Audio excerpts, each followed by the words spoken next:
Just a dash to get here on time. I will be brief. Probably briefer. This bill sets out the new budget for the Parliament and related spending.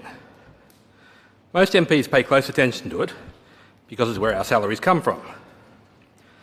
But there is another reason why it's important. The Parliamentary Appropriations Bill is where the money for most government oversight comes from.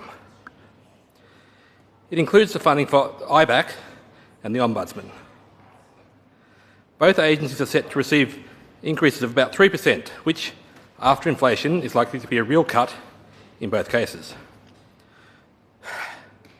Our IBAC chief tells us that they only have the resources to investigate 2% of matters that are referred to them. Meanwhile, the Ombudsman tells us that Victorians have lodged a record number of formal human rights complaints. The government tells us that it's under more scrutiny than ever, but what they mean is they're under more pressure to be transparent. They are still trying to sweep the entire pandemic under a rug. They hide behind cabinet incompetence.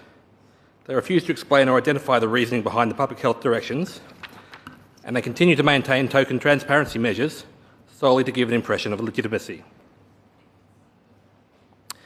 This government is going to spend $85 billion of taxpayer money, and it expects you to believe that it can't afford $0.1 billion to check that it's all above board.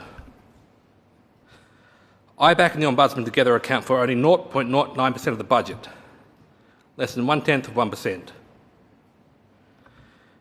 We can't afford the spending in this budget, and we definitely can't afford to leave this spending unchecked. Every dollar that's spent at the discretion of a minister or a bureaucrat is an incentive for corruption. Every ounce of power held by those ministers and bureaucrats is another incentive again. State spending is skyrocketing, and use of government power is reaching new heights in Victoria. But the only thing not getting more funding and power are the agencies who investigate the government.